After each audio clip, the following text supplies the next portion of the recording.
Welcome to the Resilient Performance Podcast. I'm your host, Doug Kachigian, and today I'm joined by Craig Weller. Craig spent 6 years in Naval Special Operations as a Special Warfare Combat Crewman and close to 2 years on the High Threat Protection Team for the U.S. Ambassador to Baghdad in Iraq. He's the founder and co-founder of 2 different fitness businesses with 3 facilities in operation in Colorado and South Dakota. Craig trained special operations personnel for foreign governments on 3 different continents, has been published in the Journal of Strategic Studies, and is now studying human performance and how it relates to motor and perceptual learning. Currently, Craig oversees the physical preparation programming for Precision Nutrition, an online platform that employs behavioral modification strategies to maximize body composition for health and performance.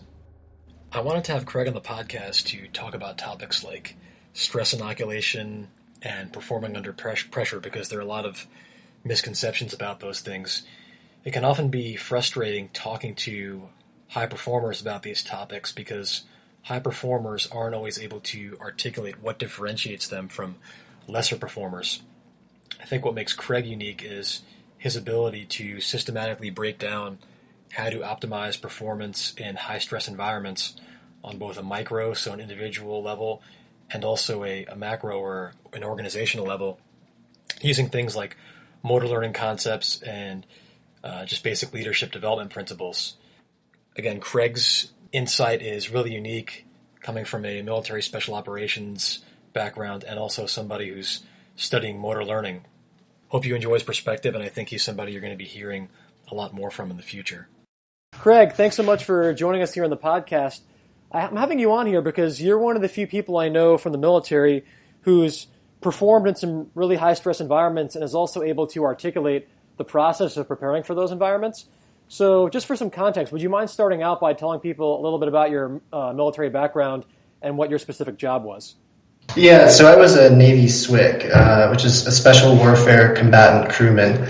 SWCCs are the other special warfare program in the Navy. The most well-known one is obviously the SEAL teams. And SWCCs are the boat guys. If you see a Navy video anywhere where there's guys in pointy little boats covered with guns, those are the SWCC guys. They do stuff like riverine patrol, coastal work, and that kind of thing.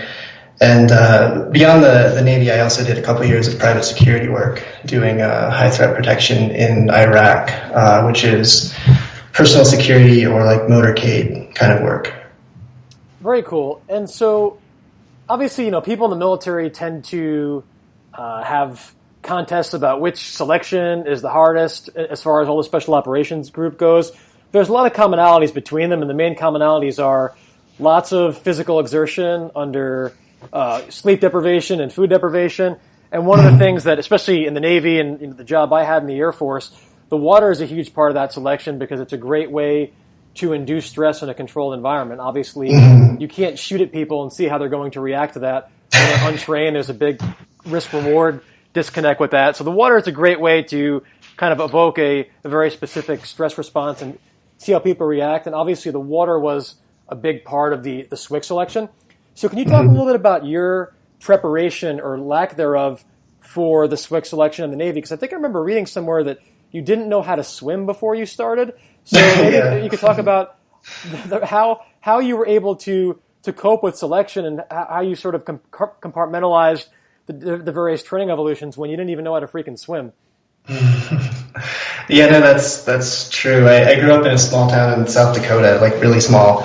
Like my high school class was 30 kids. And like we had a small swimming pool that I grew up with, like a public pool, but it was like mostly 3 feet deep for kids to splash around in, and then there's like the little deep end with a diving board.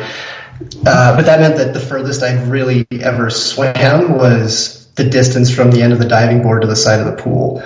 And I wasn't so much like uncomfortable as just terribly unskilled. Like I actually had to drive like an hour and a half to a pool that was long enough to swim in, like to swim laps in, to practice.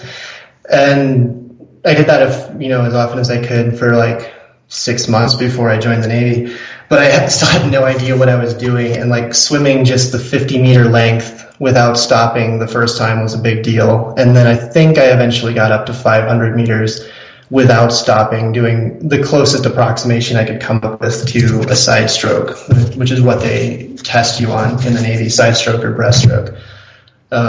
So yeah, barely knew how to swim and my technique was awful. And then getting into special programs, you take the screen test, which is like a 500-meter swim, a 1.5 mile run. And at the time, I think they do this differently now, you had 3 shots at it, and I passed it on my last shot by like 7 seconds. Like I just squeaked under the line on finishing that swim. So from there, I got tracked into the special programs pipeline, which meant getting up at like 3 o'clock in the morning to do these special programs workouts for a while before we went to the actual selection. And my first week of those workouts, one of the first workouts was a pool day, and the furthest I'd ever swam in my life was 500 meters, and our warm-up that day was a 2,000-meter swim. Which, like, it was a big mental adjustment because I was learning that this was even physically possible, or a thing that people did that wasn't just like a celebrity stunt. So I got very used to completely breaking myself in the water, like blacking out briefly in the water, that kind of thing, because my technique was so bad, and swimming punishes you for inefficiency. Like there's this exponential change in resistance depending on how much drag you're producing and how much energy you have to put out to move through the water, that I completely burnt myself to where after an hour and a half or a 2-hour workout in the pool, I usually couldn't walk afterwards. Like my friends would grab me by the wrist and pull me out of the water and drag me out of the pool deck where I try to stand. And so that is where I first learned the importance of the things that we'll probably talk about later, like stress inoculation and skill acquisition, that there's a lot more to this than just working harder. Because that's the advice that I got for the first year and a half that I was in the special programs pipeline. Instructors would watch me swim. We've cleared the part, like we know that I'm not going to quit, but I'm probably going to drown. And they would just tell me to work harder. Put out more, go faster, try harder. One instructor tried to get more technical. He told me I just needed to make my heart stronger. So he told me to, on my off days or my off time, go to the gym on any kind of cardio equipment I could find and do something where I could keep my heart rate at, I think it was 165 or 155 for at least half an hour. And since I was filtering that through an 18-year-old brain, I decided to do more, and I would go in and put my heart rate at 180 plus for 45 to 60 minutes. And just like I beat myself down basically. And I did adapt to that eventually. Like I was really good at being inefficient. Like my resting heart rate was in the mid to low 30s.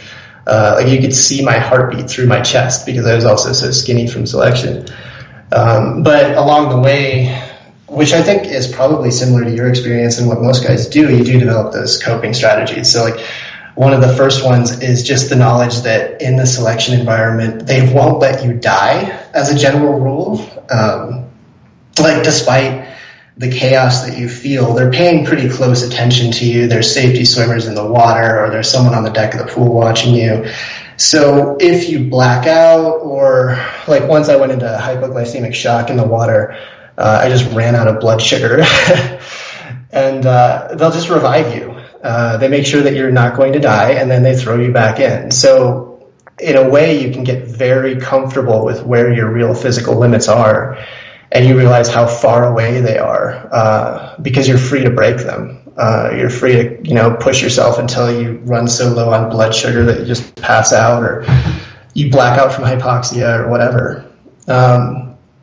So that was one of the first things that I kind of carried in my head, was that any, mental kickback I had of pushing myself harder in the water was just a useless emotional response, that I was free to go as hard as I possibly wanted to, or as hard as I could.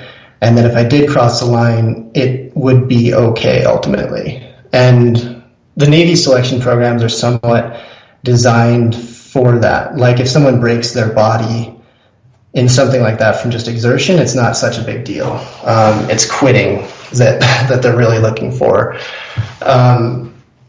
Then along with that, like, I learned to get comfortable under the water. So underwater became my happy place. Like, I learned to, you only need to breathe every couple of strokes if you really have to. And yeah, I was very negatively buoyant. I was really dense. So staying on top of the water where the air was a pain in the ass, but I could swim largely underwater, for 3-4 strokes at a time, take my breath when I needed it. So I got very comfortable, in the scarier part under the water. I learned to compartmentalize my thoughts, which is probably something you learned as well, where it's very easy to spin up in your head and start thinking, this sucks, I can't do this is awful, I'm going to quit, this sucks, this is going to go on for months, and I can't do it today. And if you tear yourself apart in your head, you get fixated on those kind of thoughts. It's one of the best ways to break yourself. So I would use just short little strings of song lyrics, or even just acoustic bits of some song that I liked, or a little bit of a poem or anything in my head, something really short and simple. It was an odd combination of Mudvayne lyrics and Jack Johnson for some reason at the time. But I would loop those things in my head over and over, just so that I had some conscious thought going in my head that wasn't negative, that wasn't about how cold the water was or how much this sucks. And then I had little things to keep myself from, like, giving myself opportunities to break. So when I first started swimming, the comfortable place was in whatever lane was closest to the wall of the pool. Because I'd pushed myself hard enough that I actually started to black out in the water, and having the ability to just reach a hand out and grab the wall, having that comfort there, was really appealing. And when I first started, I would do that. I'd swim in that lane. If I could, I'd try to get the lane next to the wall. So if I started to really fail, I'd reach a hand out, which is something that instructors also look for, because it's basically you're choosing weakness. And so within a few weeks, I started forcing myself to stay to the lap lanes in the middle of the pool, so that I wouldn't have a choice, so that I'd have to keep going and make it through, that I didn't have the option to reach out and try to grab the wall. And I think that was pretty useful in learning how to directly face whatever my physical limits were, and just take the option of quitting out of my head and keep from ingraining that in my thoughts.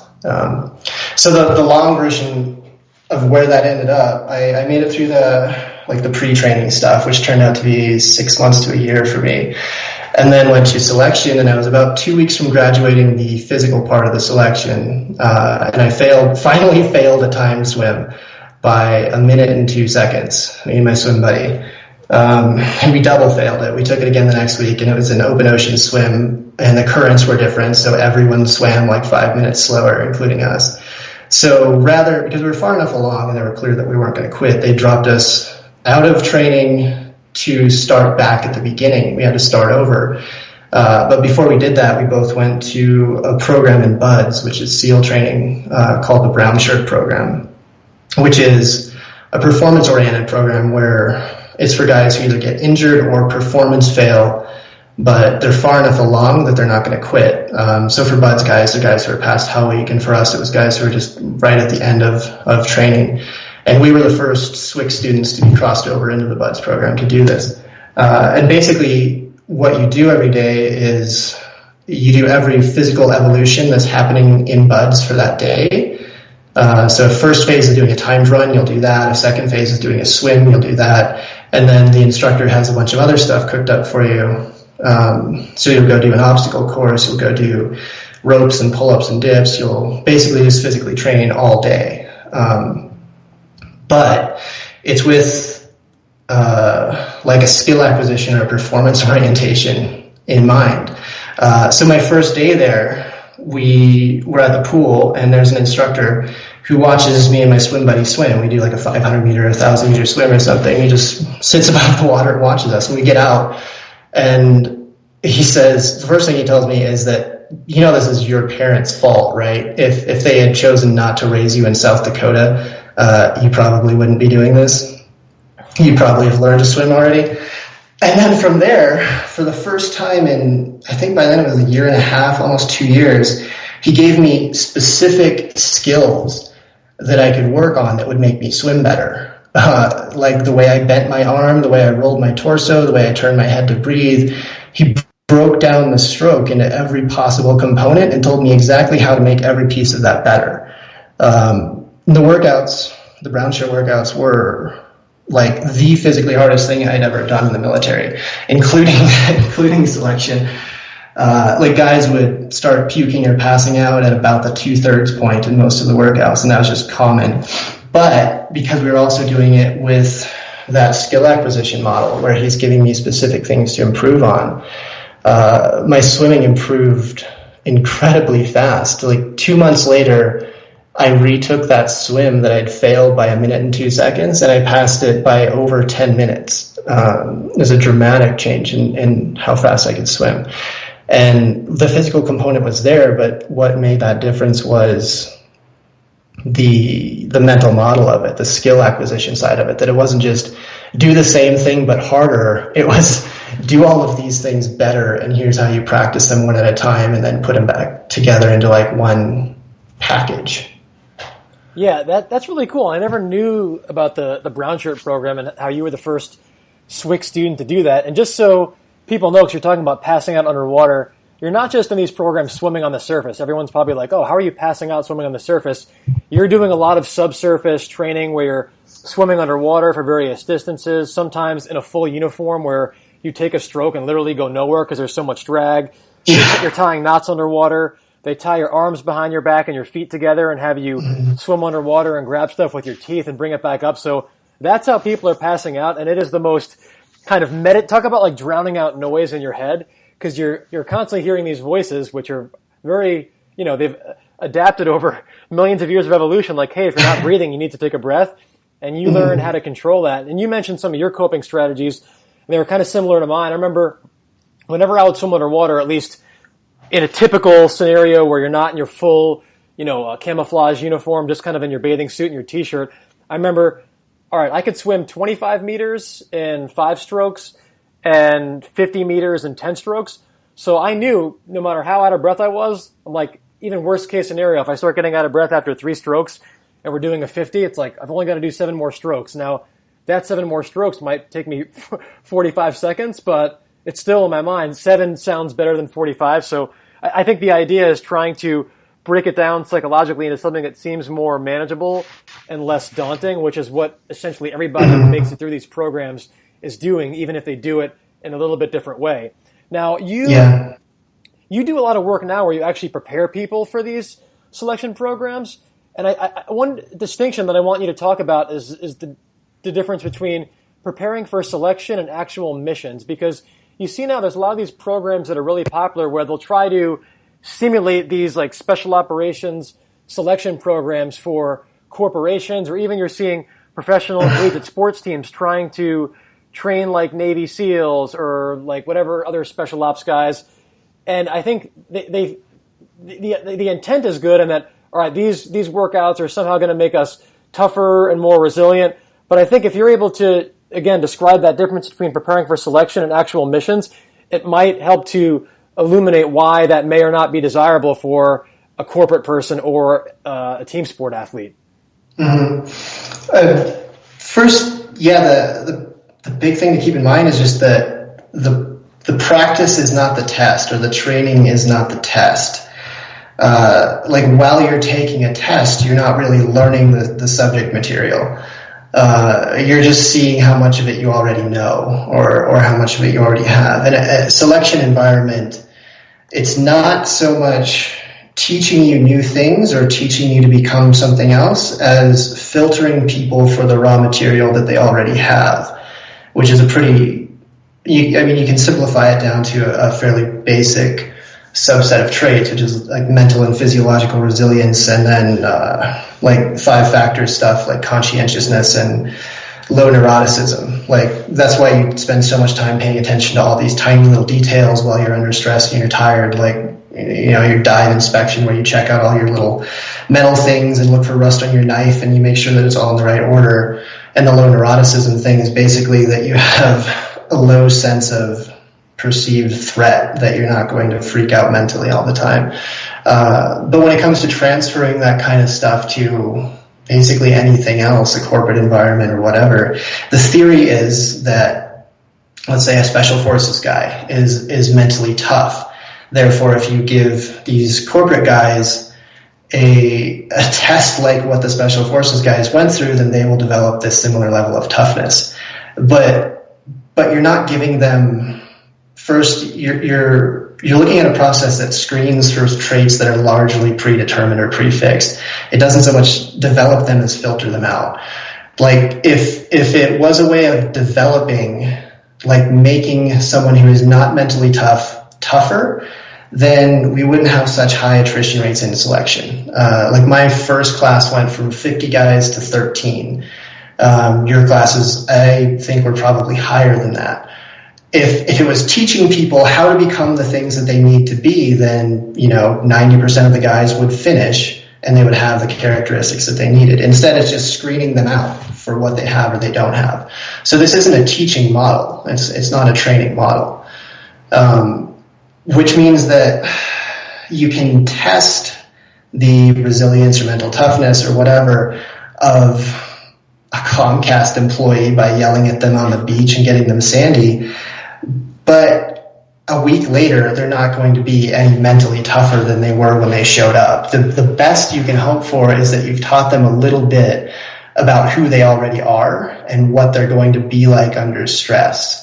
That's really a lot of what selection is doing, is teaching you something about yourself that you didn't know. But it's not giving you a whole lot of like big picture baseline characteristics that you didn't have before.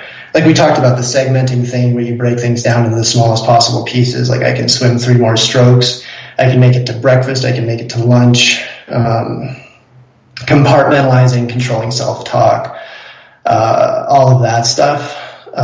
Those are skills that you can develop, but in order to even effectively carry them out, you have to show up with a certain behavioral profile that is not extremely manipulable. It's not going to change that much. No, that's actually the best way that I've ever heard anybody make that distinction between selection and everything else. So now, again, if you're talking about, say, somebody in the military comes to you who's presumably already made it through one of these selection programs and says, okay, now I want to actually physically prepare for the actual job.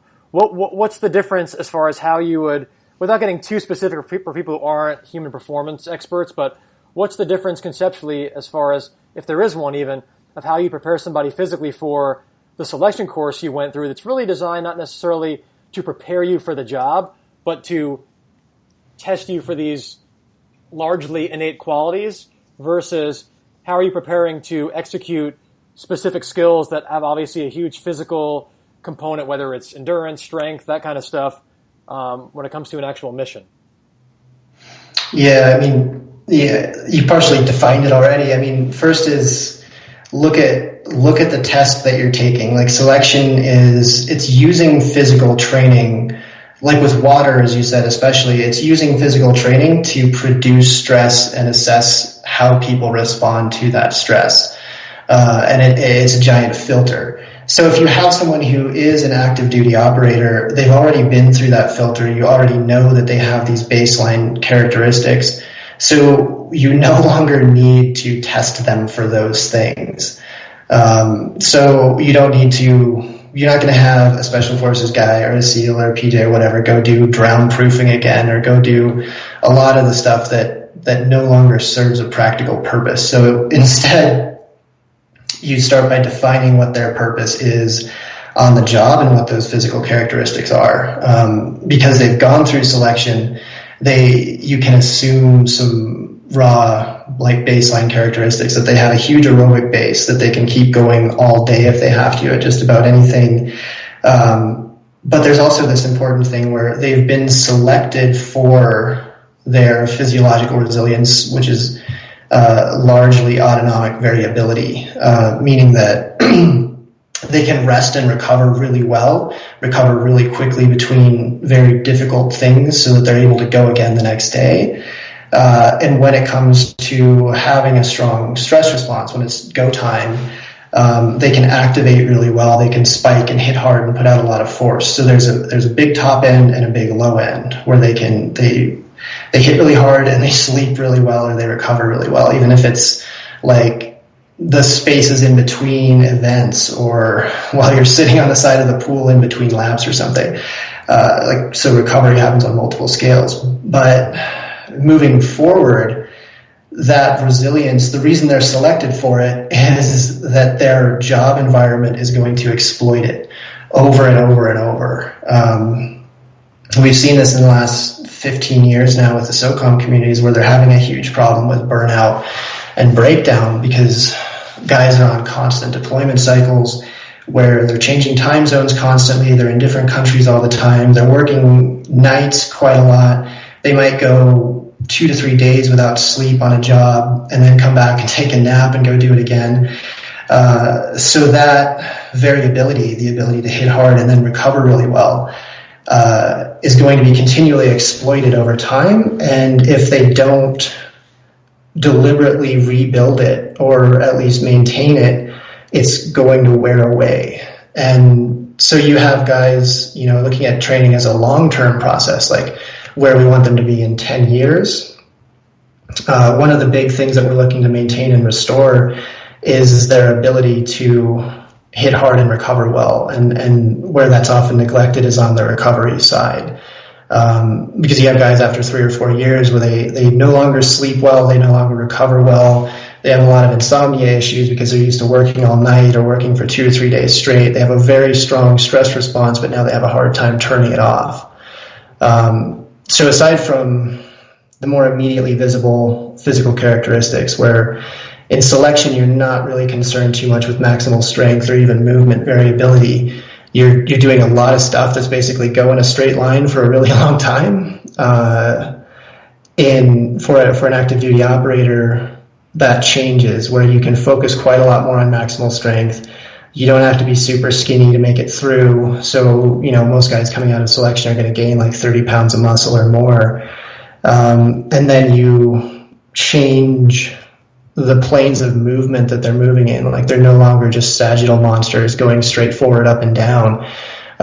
You put a lot more lateral and rotational movement into what they're doing, and it's probably going to be oriented more towards strength in general, or strength endurance at least, than when they were going through selection and their job was to do push-ups and run all day.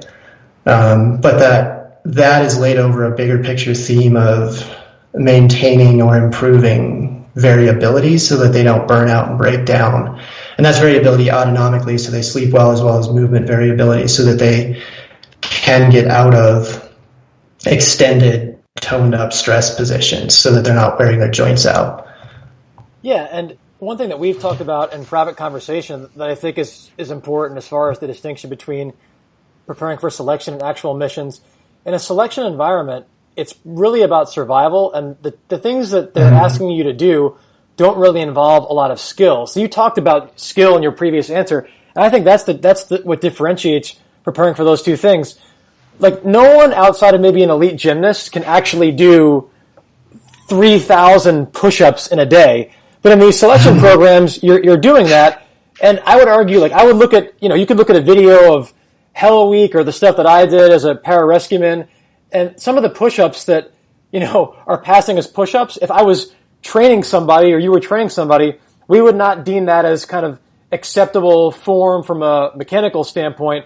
But again, the idea is like, just get the reps in and survive. And it's just the idea is to keep going. Whereas, because even an active duty operator still needs to have really good relative strength, a really good aerobic base. So the qualities don't necessarily change that much as far as what's required from a job standpoint versus selection standpoint. But I think the differentiating factor is skill, because in some of these really highly specialized units, you can get kicked out of these units if you're, let's say, clearing a room working on marksmanship or close quarters training. If you take an off-balance shot entering a room and your footwork is off, you can get kicked out of these units for that. Whereas in a selection environment, if you're doing a bunch of crappy push-ups, that's not really a push-up or a pull-up. No one's going to kick you off for that because the idea is to keep going. But then when you're on a team, you have a very specific job to perform. So for you, it might have been patrolling a river in really, really challenging environmental conditions. For me, it might be performing an emergency medical procedure when I am fatigued, and I still have to achieve the task in the form of that emergency medical procedure. And if I let my technique deteriorate because I'm just trying to grind through the event, then I failed. So I think that's the biggest thing. It's not that, fatigue is necessarily bad, but when you're preparing for an actual mission, even if you want to induce fatigue, if you lose the skill, then you're not really preparing for anything. And I would argue that the ultimate form of discipline is when you're fatigued and you still maintain whatever technique is required to perform optimally, obviously with some degradation that you can't necessarily observe.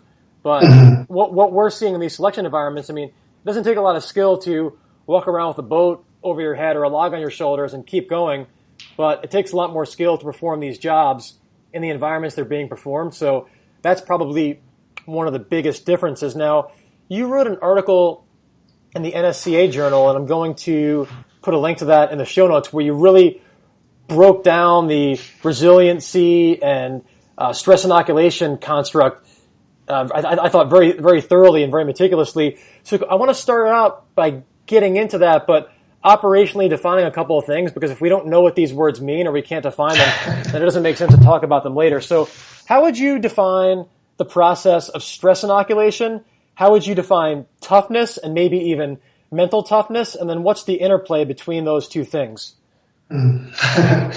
That's a good question. So stress inoculation, the shortest summary I have for it is mastery first and then stress, which ties back into what you were saying about the quality of movement that you see going from selection to being an operator, where in selection you're in a test environment, it's going to be garbage, and then from there you're basically rebuilding their motor patterns. You're trying to raise the baseline of automated skill so that under stress it doesn't degrade to an unacceptable level. So stress inoculation is a way of taking apart skills so that they're mastered at a high level of quality that can be automated and called upon unconsciously under stress without breakdown. Mental toughness, the toughness research is all over the place and a lot of it's not very good. And generally, if you hear someone talking about mental toughness, you can expect to be rolling your eyes soon, because it's usually a made-up concept. But mental toughness, as it's now defined, largely revolves around goal fixedness. So you can see that they're assessing very well for mental toughness in selection, because you start out with this one very simple goal, which is just keep going. And you see how well people can hold to that goal without being dissuaded from it. There's a separate concept called physiological toughness, which mostly means variability, like I was talking about with the autonomic thing in your stress responses. Some of the early research from, I think, the late 80s on that was looking at how people responded to cold water, and just how effective their stress response was to cold water, and then how well they recovered during like baseline or normal conditions. So like, do you have a restful parasympathetic baseline, and then do you have a strong sympathetic stress response? And I think there was one other that I forgot. You asked mental and physiological toughness, and what's the other one we have to define? Well, no. So then, what's the interplay between the stress inoculation as a process, and then toughness, if there even is one? Well, you can use stress inoculation training to practice toughness. We'll say mental toughness, so goal fixedness. Basically, that means you're starting with the skill as an idea. So how would you? Let's say we have a small test, like a 500-meter row on a concept 2, or you have someone, you want them to do like 80 push-ups without stopping. This is why they use physical things in selection. You're using them to see what someone does in their head. So the physical test is a way of assessing a mental skill. You're doing a 500-meter row on a concept 2. Your goal is to hold this pace and not give up. Say a 130 pace, which is really unpleasant for most people. You'd work your way up into various skills that would help you do that, like we talked about with compartmentalizing or segmenting, self-talk kind of stuff, and then you would apply that stressor once the baseline skills are there, when they have the physiological capacity, they've practiced those mental skills in an easier environment, and then you would have them do the 500-meter row without breaking down, without giving up, and just try to hold that performance time. But you can think of mental toughness as it's partially a fixed capacity, but there is some developmental range. You can think of it as something that can be developed using stress inoculation. It's another skill, just like shooting a pistol is a skill. Gotcha. And then I know that you're really into complexity theory. We just had Sidney Decker on, and you're actually the one who introduced me to him because you told me about his book. And then I read his book, and I'm like, all right, this would be a cool guy to talk to. So kind of along that complexity lines, do you think it even makes sense to regard skill acquisition, skill development, and psychological preparation, or what people typically associate with mental toughness, as distinct? Because in a lot of sports settings, let's say it's a football team, each position on the football field requires a specific set of technical demands. So if you're an offensive lineman, it's your hand and your foot placement. But then, so you'll develop these skills in a very, like in your skill session, but then to develop mental toughness, if you will, you'll kick the crap out of these guys and get them really tired doing things that don't have a high skill carryover to what they're doing. So does it make sense to regard those two things as distinct, or is there a way to kind of systematically develop them both at the same time? If you look at it like, hey, it's a complex system and they're really two sides of the same coin. Yeah, I mean, you can't entirely separate them because psychological prep is a part of skill development. It needs to be developed alongside the practice of physical skills because it's part of what influences the quality and the resilience of those physical skills. But you have to be able to clearly define what it is you're developing and have a rationally valid process for doing that. So if we talk about resilience or mental toughness, we have to define exactly what good performance looks like what it is that you're doing to display mental toughness or resilience or whatever, and have a process that can build that skill from a mental model and then test it or sort of harden it or strengthen it under stress once it's at a certain level of quality. So you can't entirely separate them, but I think people do go astray where they think that they're developing mental toughness as a skill when quite often they're not, because they don't really know what those words mean. Yeah, and then we both talked about how just physically punishing people doesn't necessarily enable them to perform better in a high-stress, highly specific environment. But at the same time, I think there probably is a place. Physical fitness in itself has a place from a resiliency and adaptation standpoint. So what do you think is the role of just looking at things purely reductionist, like physical fitness? Where does that play into this whole construct? Well, again, it's the physical stuff is both part of how it's practiced and part of how it works. So if you're defining toughness or resilience, you're looking at autonomic variability and you're looking at how their brain works. So a big role of stress inoculation, or a big emphasis of stress inoculation, or one of the things that you're trying to accomplish, is their ability to maintain neocortical access or executive function under stress. And part of how that happens is determined by their physical fitness, because it ties into your perceived stress and your ability to control a stress response, control your heart rate, and handle a workload when you're tired. So let's say you're talking about guys taking a misstep in a shoot house. Part of your likelihood of doing that is based on how physically stressed you are and how well you've practiced the ability to regulate that stress and maintain some complex cognitive function, like the ability to think through things and problem solve and stay very self-aware without slipping into just limbic system stress response where you're going off just baseline sort of primal reflexes of run, jump, charge. And you do develop that using physical training. But they are they're distinct concepts, they're different things, but they're often developed hand in hand as long as you know what it is that you're trying to develop. Yeah, that makes sense. I think if I'm summarizing correctly, it's very difficult to distinguish physical preparation from psychological, but if you're, to the extent possible, looking at it from a purely physical realm, having some degree of physical fitness or health probably helps from like a variability and an adaptability standpoint.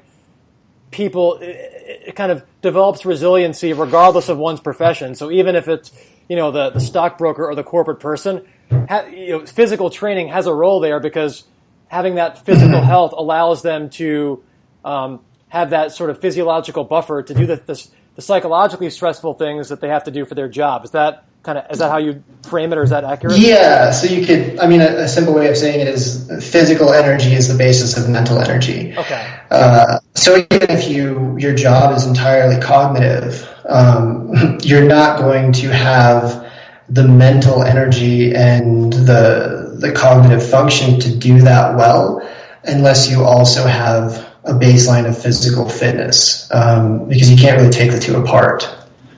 Sure.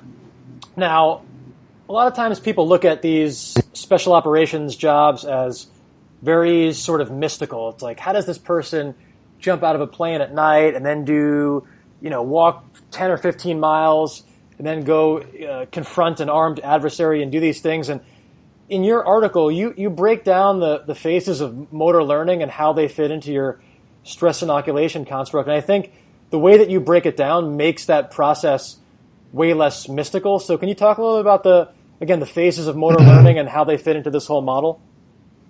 Yeah, so you could think of stress inoculation kind of as how the phases of motor learning are manipulated or controlled for in training, because they both move in three stages. Like stress inoculation is a three-step process, and motor learning is also a three-step thing. So you move through a cognitive phase, an associative phase, and an autonomous phase. So you can use typing as an example, because actually when they first started doing this research, we're looking at typists quite a lot and how people learned. But if you remember learning how to type, you start out by doing hunt and peck, like one finger at a time.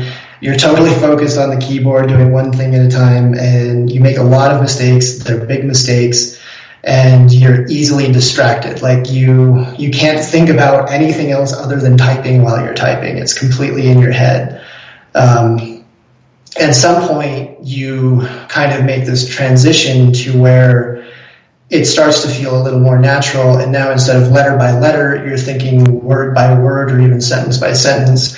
Your mental headspace opens up a bit, and you can kind of look around and think about other stuff. Like if someone talks to you for a second, you might not lose track of what you're doing, and you start chunking things. So, like the letter by letter thing now, you don't think of a word as each of the letters that are in it. You just think of it as the word.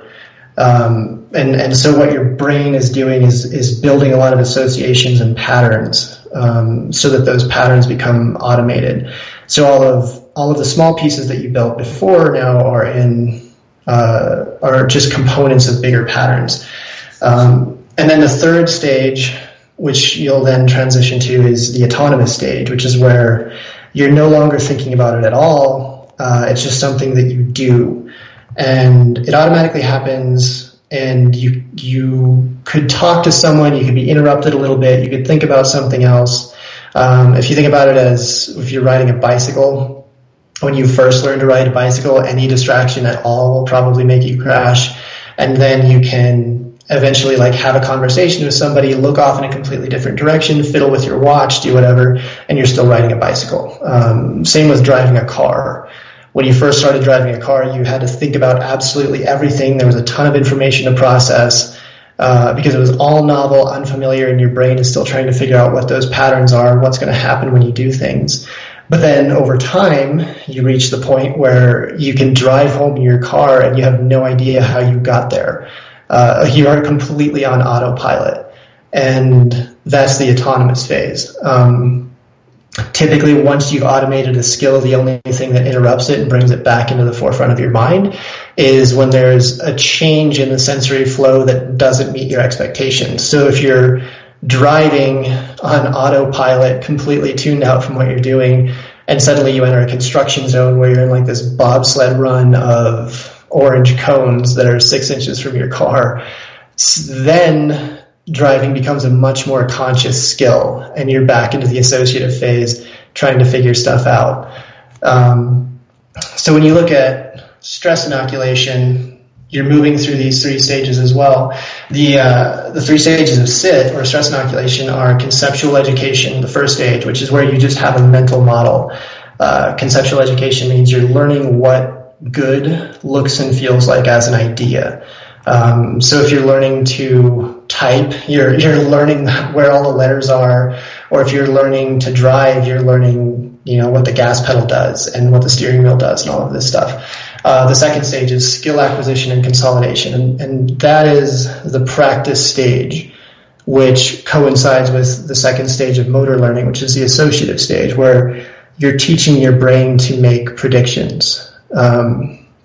A lot of the way your brain works, the way you perceive sensory information, there's a lot of information going from your brain to the part that's processing the incoming information to make sure that it just matches the prediction.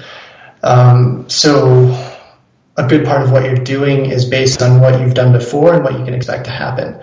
Now the final stage of stress inoculation is application and follow through, which is where all of the component skills that you practiced in the second stage are applied at full speed in a real world or a simulated real world environment. So the really important piece of all of this, talking about how skills are learned and how you develop them or automate them, is the level at which they become automatic or good enough is very arbitrary. And a big part of how you control that is by when you switch from a learning orientation to a performance orientation. So if you use typing as an example, there was a linear curve, or fairly linear curve, when you learn to type, where you go from hunt and peck to kind of like a couple words or a couple sentences at a time to eventually now you just know how to type. And along that curve, you got better week by week, month by month, until you hit the end of that progression, which is where now you know how to type. Just like a 16-year-old kid in a car at some point knows how to drive. And at that point, say you learned to type when you were 12 years old or 10 years old. From that point on, even though you're typing every day, probably for hours for some people, if depending on what your job is, you never really start typing any faster. Even if you, from the time you learned to type when you were 15, 20 years later of typing for 2 or 3 hours a day, you're not any faster. Even though theoretically you could type 2 to 3 times faster. Like the actual limits of what a person is capable of doing are far beyond what you're doing, but no amount of time at it has made you any better at it. So you could think of me swimming, where I very quickly was thrown into a performance environment where my goal was to just finish this thing as quickly as possible. The focus wasn't on learning to make it better. The focus was on just getting it done, which means that I never really improved that skill from the technical standpoint. I was just testing it every day at the level of quality that I set it at. So if you think of the typing thing again, the only way to type faster is to knock yourself back into that learning phase break apart specific skills that you're trying to develop and practice those consciously. So you're using the stress inoculation construct alongside motor learning to do a thing that's called deliberate practice, which means that you're intentionally doing something that is going to make you feel slow and dumb, kind of like you're just learning to type again, because you're practicing a very specific skill at the edge of your ability to do that skill. And by doing that, you're resetting or allowing yourself to change the baseline of skill that you're automating. So if you think of, look out the window or drive down the highway, everyone in a car around you stopped getting better at driving sometime when they were a teenager. And they are actually probably getting worse year by year. But it's possible to be like a professional driver who can do all kinds of amazing things in a car. And the people who are professional drivers haven't been doing that any longer than the 35-year-old sitting next to you in traffic who just cut you off. It's just that their training or their practice has been different. So we're looking at a way to basically take yourself out of an automated, performance-oriented way of doing something and put you back into a mental model where you're practicing and trying to raise the level of skill that you'll have when you automate it and when you don't think about it. That was awesome. I mean, you basically summarized about 10 books that I've tried to read on the subject into a 10, 15-minute answer. So I hope everybody appreciates the depth of that, because you're really able to whittle down the tangible aspects into a pretty, again, coherent narrative.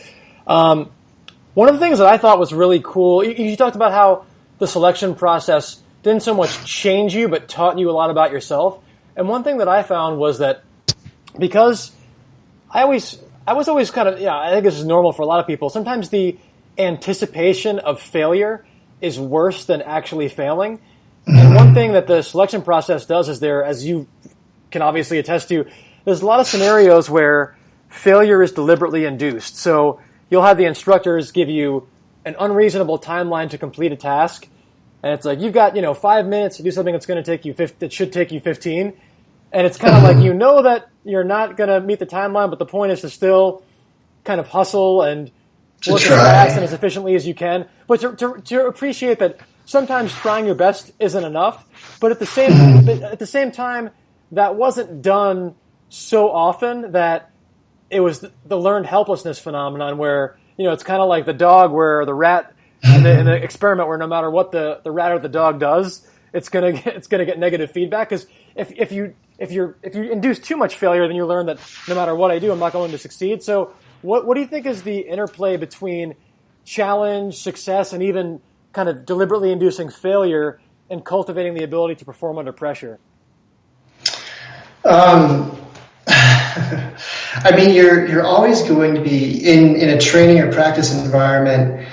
You want to be on the edge of failure. Otherwise, you're probably not challenging yourself well enough to be learning something. I mean, if it's easy and smooth and flawless and you make it look good, you're probably not getting any better at it.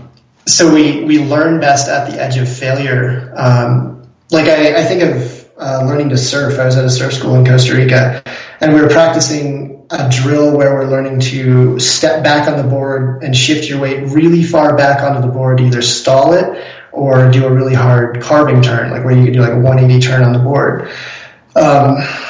And Rue, the instructor, told me that while I was practicing that, because I'm trying to rapidly step back onto the very back of the board and get a feel, like an associative feel for where exactly that spot is and how I hit it. He said that if I'm really trying to step back quickly as far back as I can on the board, that I should be stepping off the board periodically and screwing it up, like completely missing and just stepping off the board. Because if you're really trying to test that edge and find that limit, you're going to go over it from time to time. So in any training or learning process, you are playing with failure. But as you said, it's really important actually to not give people a learned helplessness mentality or reinforce failure over and over as the outcome of effort, because they are in an associative phase and they're going to learn to associate those things like trying with failure. So the art of it really is to control the complexity and the intensity of training so that failure is safe and within limits.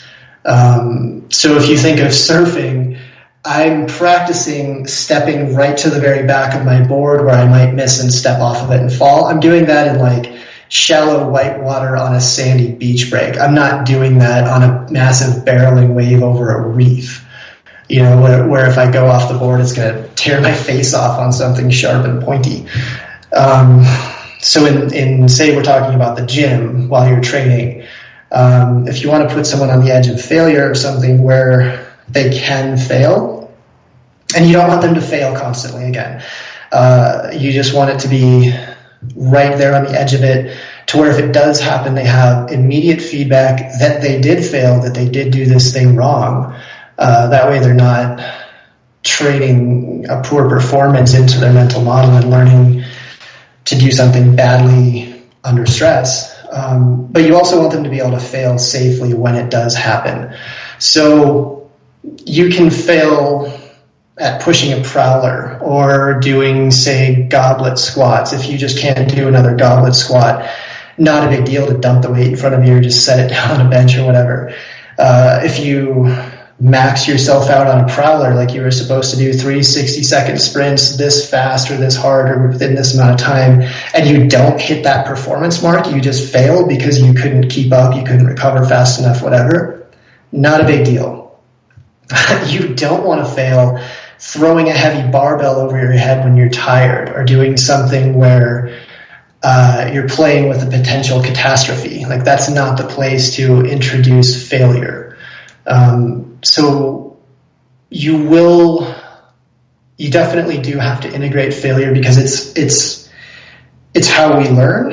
If you don't recognize and embrace failure as a feedback loop, there's really no way to get better. But you have to contain the boundaries of that failure so that it's not a catastrophe when it happens.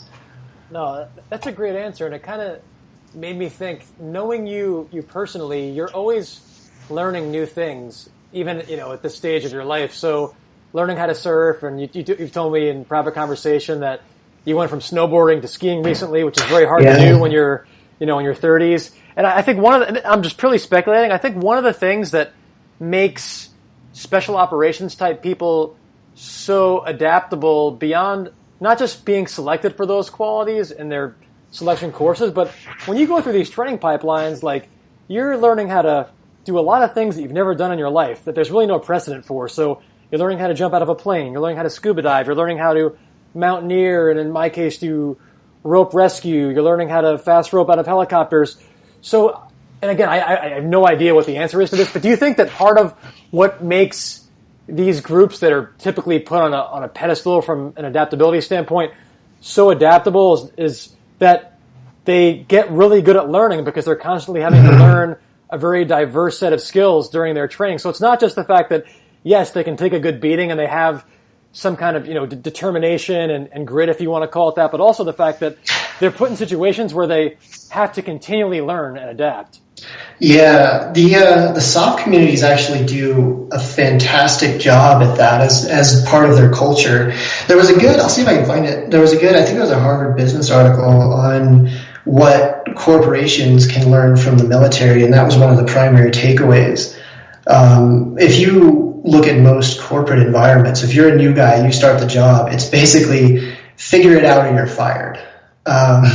Where in the soft communities, like, once you're there, once you're selected, barring a colossal screw up, you're on the team and you just have to know how to do this. And the emphasis in training is very much on skill acquisition as a process. And because of, I think, the humility that's beaten into you in selection, where you do face failure every day, as a general rule, nobody has a problem with being the beginner or not knowing what they're doing or publicly failing in front of their friends, because the goal is just to learn and to become good at this. So if you are learning any skill. You're learning weapons work on a range.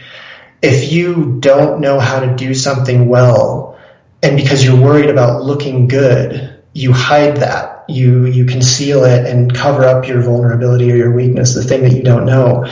You may literally kill someone. Like you may get yourself killed, or you may get your friends killed. And so there's very little emphasis at all on just looking good. Instead, the emphasis is on doing whatever you have to do to learn, even if that means screwing up a million things over and over as a new guy.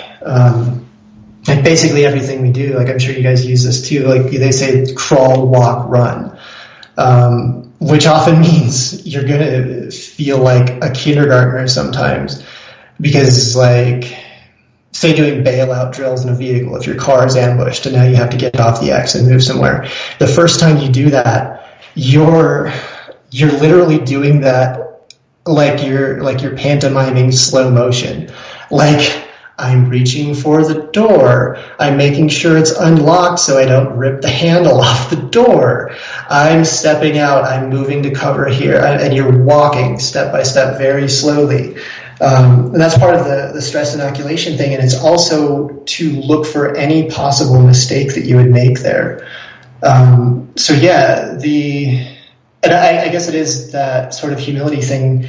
The guys who are capable of doing that, of saying, I don't know how to do this, teach me, are the ones who are more likely to make it through in the first place. And it's also part of why they can learn such a wide range of skill sets, because they're willing to fail in order to get better at something. Andy Morgan, Dr. Charles Morgan, that we've talked about, he defines it, and you may have seen this as well, he defines a lot of it as what he calls a first factor, which is just the belief, like this core belief that fundamentally I am okay with myself. Meaning that if I screw something up, I fail a swim, I run the wrong direction when I bail out of the car, whatever, that mistake is external to who I am as a person. It doesn't make me a failure. So when I don't know something, that doesn't mean that I'm a shitty person and that I'm incapable of learning and that I'll never get better. It's purely an objective thing. And that's one of the big dividing lines that you see in selection, where people can't separate their sense of self-identity, their sense of I am okay with who I am and I am the person that I want to be, from their external environment. Because selection is designed to discourage you at every possible step of the way. So that basically the only person who's telling you that you're good enough, or that you're capable, or that you're going to be able to finish this, is the person in your head. Because everyone else around you is going to be telling you that you can't, that you don't have what it takes, that you're a failure, that you'll always be a failure and you're not going to make it. So partly because they have it and they're selected for it, and partly because the environment encourages it. Yeah, you have people who they don't internalize failure, which makes them very good students, makes them very capable of learning. No, that's really interesting. And I think you mentioned, doing the bailout drills, or even when you learn how to shoot, you go to these like shooting courses, even with very high level groups in the military, and it's almost like no matter what level you're at, they assume that you know nothing, and they say, okay, we're going to start out by dry firing the pistol and drawing it from the holster. And I think, because you mentioned it's just kind of human nature that when you're in a group with a lot of competitive people, no matter how confident you are, and even if you've been selected for those types of traits, you're always going to feel like, oh, am I going to be the one who looks really bad in front of everybody? So we always talk about individualizing training, and I think there's certainly a place for that, and it's important, but sometimes catering to the individual too much can highlight individual differences within a group, where the person who's not the best shooter, for example, in this scenario, feels embarrassed and now is kind of too far outside of the comfort zone where learning isn't as optimal. And so when you kind of dumb it down in the beginning and put everyone on the same level and allow everyone to progress together, it removes those inherent barriers to learning in a group. Because again, if you're teaching somebody in a vacuum, then you could start off wherever that person is in his or her progression. But in a group, there's always going to be some level of insecurity. And I think we're delusional if we think that, well, we're just going to ignore that and pretend that it doesn't exist, because now, outside of the people who are really at the top of that group, you're going to have potentially half or more of those people who, aren't able to learn optimally. So I think it's really cool you brought that up. And again, it's this, we don't have the answer, but it's this fine line between, individualization and training in a group. And I think you can take either one of those to the extreme where they're unhelpful. And I think it also speaks to, some of these, I want to be very clear that I don't have a problem with some of these organizations that try to simulate the self-selection experience with civilian groups. I just don't think that they're necessarily working, if you want to use that word, for the reason that they say. In other words, you don't need to get an accountant to do push-ups till he or she pukes or pass out in the pool. But I think that, like you said, that experience can teach that person or that organization about themselves. And even to, if you look at it another way, just the novelty of that experience is insightful in itself, because people have to learn to be adaptable. Because if you have most job scenarios, right? Like outside of the military, if you're showing up to work and doing the same exact thing every day, you're not really going to get better at your job. In other words, the job itself is not enough of a stimulus for improvement. So even having those novel experiences, maybe it creates new synapses or new neural connections, but it's kind of like if all you ever do is drive to work every day, you're never going to be a race car driver. You're going to stay where you are. So I think these experiences can be valuable because of the novelty, just not necessarily for the reasons that they're advertised, like they're making you quote unquote mentally tougher. But I think they do something. It's just, I think we have to be very careful about what we say that we're doing, just so we're not false advertising.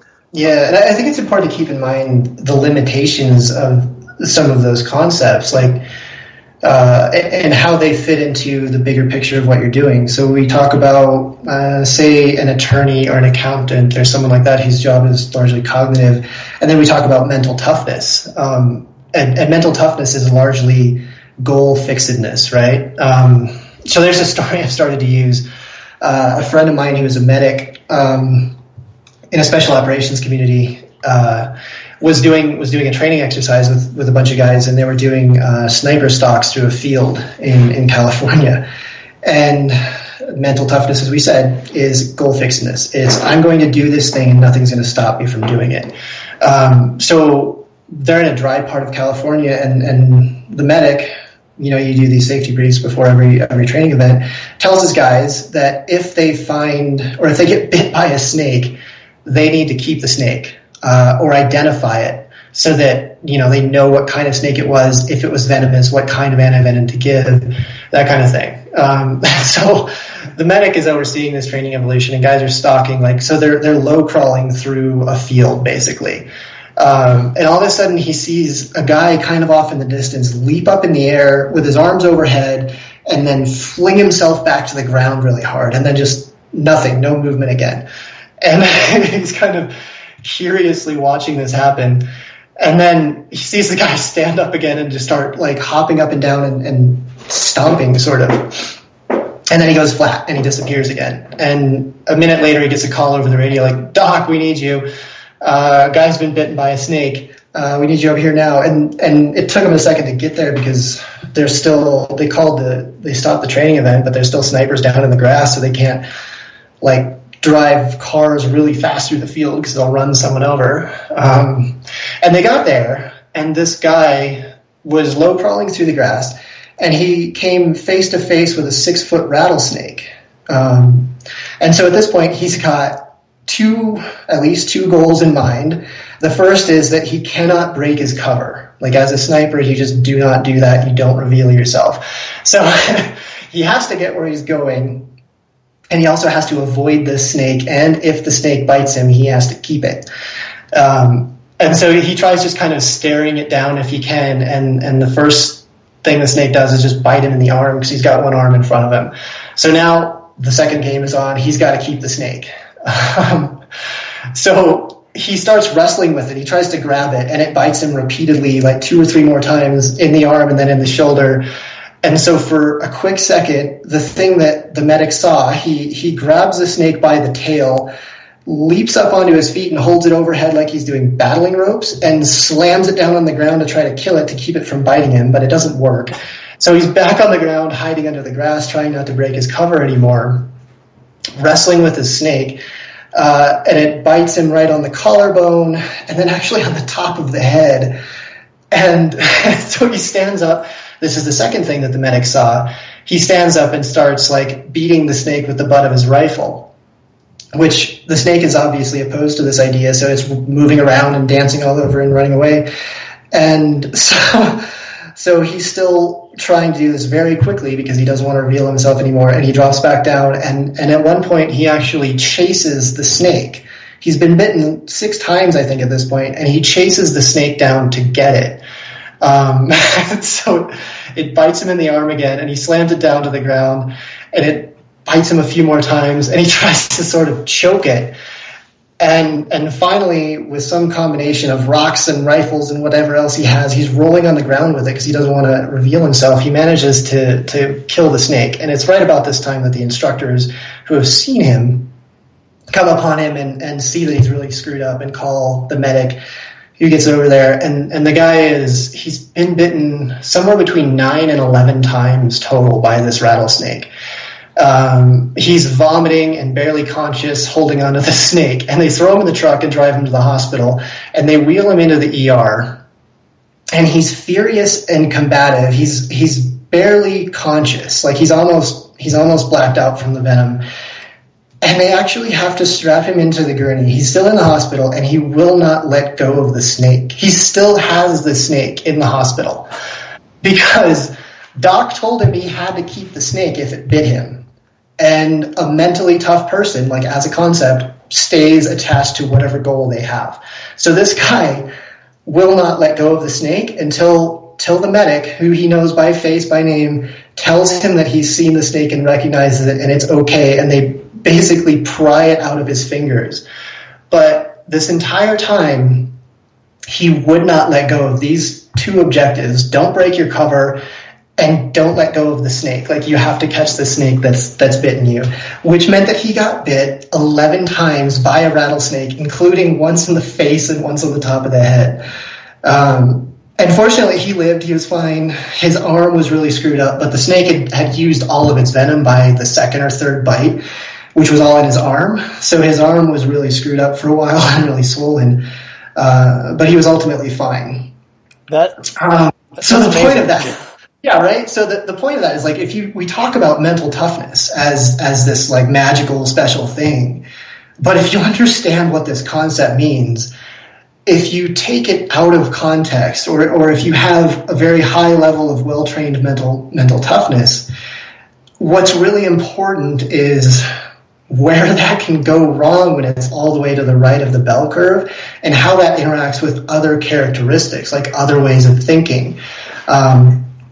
So if you have someone who is, whatever, an accountant, a lawyer, anything like that, and for whatever reason you've drilled this idea or managed to successfully train them into being a really mentally tough person, as that's defined, you may have someone who is also extremely mentally rigid under stress and doesn't give up on something that's unproductive, actively hurting them, and that is bad for their performance of their job.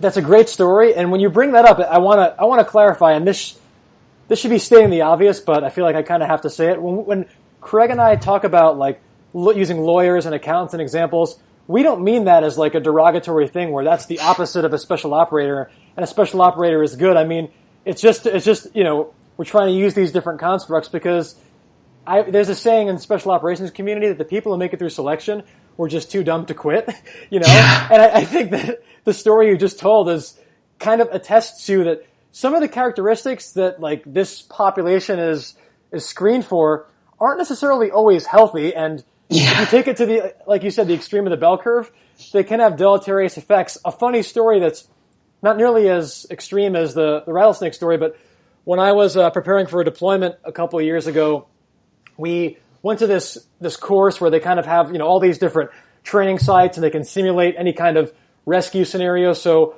the initial scenario for this train up was we parachuted in and we had to patrol through a forest meet up with a vehicle, kind of like a source in the area, get taken to a safe house, and then treat a simulated patient for a 48-hour extended care mission. And so I remember we jump into this place and they had people. The idea was we were supposed to go in undetected. So they had simulated enemy forces in the area, and they were only going to confront us directly if we were like really bad with our security and we didn't move in a tactically sound way. So we were waiting to get picked up by this vehicle to take us to the fake safe house. And I remember we're in these bushes and it's dark out, so we have our night vision goggles on, and we can't see what exactly it is that we're in. But so we're kind of pulling security posture, waiting to get picked up. And this one guy in my group, and he's the kind of guy, like every team has this kind of person or a couple of them who is like he'll do what it has to get the mission done when there's an actual mission, but he also has a lot of common sense, and when something is stupid, he'll kind of call BS on it. And he's like, "Hey, do you guys realize that we're sitting in a poison ivy pit right now?" And he immediately stands up and he's like, I'm not sitting in this. Like, we were deep into the woodline enough that even standing up, we were probably not going to get spotted by the vehicle on the road that was about 25 meters away because the foliage was so thick. So this guy's like, I'm not sitting in a poison ivy patch. Everybody else in the group, we're trying to be like, no, like we have to treat this like it's real, train like you fight. And we're all like in the prone, because I'm like, well, I've already been laying in this, so how much worse can it get? And mind you, we have our clothes on, so we think that we're protected, but we're also very sweaty, so the poison ivy can soak through all the oil and your sweat and stuff like that. But the rest of us who were like trying to be hard and quote unquote mentally tough, we stayed in the prone, or like we were actually sitting against our rucks the whole time pulling security. And the next day, or actually for the next 2 weeks, the only one who wasn't completely miserable was the guy who stood up, because I mean, I don't even know if it's appropriate to share on the podcast, but I've got a picture of one guy, like literally from his ass down to the soles of his feet, he is completely red. And like just terrible itch. He was taking corticosteroids the next 2 weeks. And then when this stuff dries out, like it scales and it gets even more itchy and prickly and it's oozing. So the only one who, again, was not miserable the next 2 weeks was the guy who didn't do what the rattlesnake sniper did. He just is like, all right, like this is dumb. I'm standing up. Like there's only, this is not real. Being able to make the connection between, okay, when it is real, I'll do what I have to do. And again, that's a fine line, but I think it speaks to, again, how a lot of these constructs can, in the extreme, are not necessarily desirable either. So you've been really generous with your time. Before we wrap it up, I just wanted to give you the opportunity to talk about some of the things that you're doing professionally now, and then where the audience can learn more about you. Yeah, I mean, most of my work now that's externally visible is through precisionnutrition.com. I oversee all of their exercise, physical training stuff, and I'm standing up a coaching program for, we call it high-risk operations, meaning military, law enforcement, firefighter kind of guys. And I do some of their curriculum writing, write blog articles and that kind of thing through Precision Nutrition, and also have Barefoot Fitness, barefootfts.com is where a lot of my older writing is at. I have 2 gyms that are licensed out and owned independently now in South Dakota with that one. And Ethos Colorado is another gym, like a performance-oriented one here in Colorado. And I've got some articles and stuff that goes out through them. And otherwise, yeah, I'm on Facebook. Most of my writing lately has been internal. I've been working on a couple of books that hopefully will be out this year. One's on training special ops guys specifically, and the other's on change readiness and adaptability. And yeah, that's pretty much where you can find me. All right, cool. Well, definitely look forward to reading those books, and then when they come out, I'll be sure to share them with the audience here. So thanks again, and look forward to chatting with you sometime soon. It's good talking to you, Doug. Take care.